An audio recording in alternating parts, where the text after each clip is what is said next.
नमस्कार दोस्तों, अभी कुछ दिन पहले आप सभी को एक खबर मैंने बताया था कि सुप्रीम कोर्ट के chief justice of India Sanjeev Khanna ने एक मामले में खुद को अलग कर लिया था। सुबह शाम की चक्री में पिसती रहती है दिन भर, माहवारी की पीड़ा हो या बीमारी की तकलीफें, किस्मत का लिखा है शायद, ये सोच के सब सह जाती है। मुख्यमंत्री भगवंत सिंह मान महिलाओं की इस पीड़ा को समझते हैं, इसलिए पंजाब के हर जिले में आयोजित हो रहा है महिलाओं के लिए फ्री हेल्थ कैंप, जहां उन्हें मिलेगा बेहतरीन परामर्श और इलाज, ताकि महिलाएं रहें पूर्ण रूप से स्वस्थ।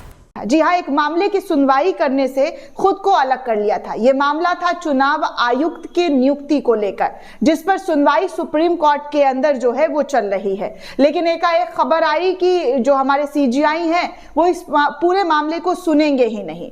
लेकिन अब इस पूरे मामले की जो है खबर निकलकर सामने आ रही है कि उन्होंने खुद को, जी हाँ, चुनाव आयोग की नियुक्ति वाली याचिका से खुद को क्यों अलग किया है, इसकी असली वजह जो है वो निकलकर सामने आई है।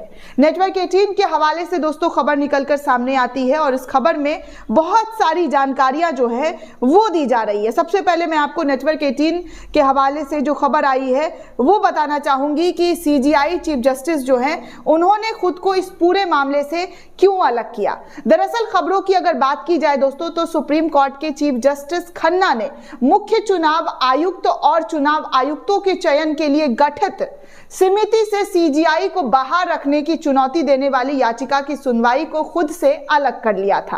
मंगलवार को शुरुआत में जस्टिस संजय कुमार के पीठ पर बैठे सीजीआई खन्ना ने याचिकाकर्ताओं की ओर से पेश वकीलों से कहा कि वो अभी याचिकाओं पर सुनवाई नहीं कर सकते हैं। उन्होंने ये भी कहा कि अब शीतकालीन छुट्टियों के बाद मामले को किसी अन्य पीठ के सामने सुनवाई के लिए लिस्ट किया जाएगा। सीनियर वकील गोपाल शंकर नारायण, जी हाँ, सीनियर वकील गोपाल शंकर नारायण और वकील जो है सुप्रीम कोर्ट के वरिष्ठ प्रशांत भूषण ने भी कहा है कि जस्टिस संजीव खन्ना की अध्यक्षता वाली पिछली पीठ ने इस मामले में अंतरिम आदेश जारी किए थे। सीजीआई ने केंद्र और अन्य, जी हां, सीजीआई ने केंद्र और अन्य से इस बीच जनहित याचिका पर जवाब दाखिल करने को भी कहा है। उससे पहले सीजीआई, जी हां, सीजीआई रहे जस्टिस डीवाई चंद्रचूड़ ने फैसला सुनाया था कि सीजीआई प्रधानमंत्री और लोकसभा में विपक्ष के नेता के साथ इलेक्शन कमीशन ऑफ इंडिया चुनाव आयुक्त के चयनों के लिए गठित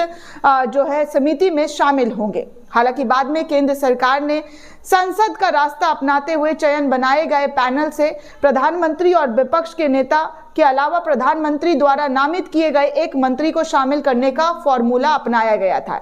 इस पूरे मामले से सदन से जो रास्ता उन्होंने जो बिल पेश किया उसमें से सीजीआई का नाम हटा दिया गया था। इसलिए इस नए कानून के खिलाफ याचिका दाखिल की गई थी, जिसमें चयन के पैनल से सीजीआई को बाहर रखा गया था।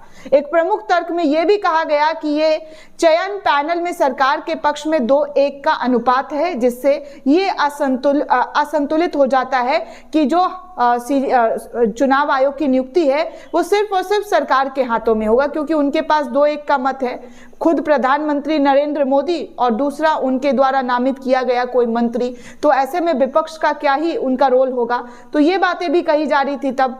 लेकिन इस पूरे मामले को लेकर सुप्रीम कोर्ट का दोस्तों दरवाजा खटखटाया गया था। सुप्रीम कोर्ट में याचिका दाखिल की गई थी और कहा गया था कि इस पूरे मामले पर जो है सुनवाई करते हुए सीजीआई जो है उनका नाम इस पूरे पैनल में होना जरूरी है, ताकि पारदर्शिता जो है वो किसी भी नियुक्ति को लेकर बनी रहे। खासकर इलेक्शन कमीशन ऑफ इंडिया का जो चयन होता है उसमें पारदर्शिता बना रहे, क्योंकि अभी आप देख ही रहे कि कुछ समय से किस तरीके से चुनाव आयोग ईवीएम, वीवीपैट, इन तमाम चीजों पर लगातार जो है वो आरोप लगता रहता है विपक्ष के जरिए कि देखिए सरकार के कंट्रोल में होने की वजह से जो है निष्पक्षता नहीं दिखाई जा रही है। और बीते दिनों आपने देखा उत्तर प्रदेश चुनाव में क्या हाल हुआ था, किस तरीके से जो है वहां पर लोगों को डराने धमकाने, ये तमाम चीजें देखने सुनने को मिली। यहाँ तक कि काउंटिंग में भी हेरफेर का अखिलेश यादव और तमाम बड़े नेताओं के जरिए आरोप लगे थे। खैर दोस्तों, आपको बता दें कि एक गैर सरकारी संगठन सहित कई लोगों ने इस नए कानून की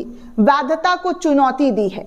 उन्होंने मुख्य चुनाव आयुक्त और अन्य चुनाव आयुक्त अधिनियम 2023 की धारा 7 के संचालन पर रोक लगाने की भी मांग की गई है और जो ईसी है और सीईसी और ईसी को चुनने वाले पैनल में सीजीआई को बाहर रखता है, इस पर उस पूरे मामले पर सुनवाई करने की बात कही जा रही है। अब ऐसे में देखिए क्या फैसला होता है, किस तरीके की प्रतिक्रिया सामने आती है, ये देखना दिलचस्प होने वाला है दोस्तों, क्योंकि लगातार जो तस्वीरें भारत में देखने सुनने को मिल रहा है, भारत के लोकतंत्र पर जो सवाल खड़ा कर दिया जा रहा है कि विपक्ष के जरिए सरकार हर चीज पर कंट्रोल करना चाहती है, उस कंट्रोल को और जो आरोप लग रहे हैं उन आरोपों को कैसे खारिज किया जाता है, इस पर किस तरीके की प्रतिक्रिया और कैसे फैसले लिए जाते हैं, ये देखना दिलचस्प होगा। दोस्तों इस पूरे रिपोर्ट को लेकर आप क्या सोचते हैं, आपकी क्या प्रतिक्रिया है, हमें कमेंट करके जरूर बताइएगा। साथ ही साथ चैनल को ज्यादा से ज्यादा लाइक, शेयर और सब्सक्राइब करना बिल्कुल भी ना भूलें। धन्यवाद दोस्तों।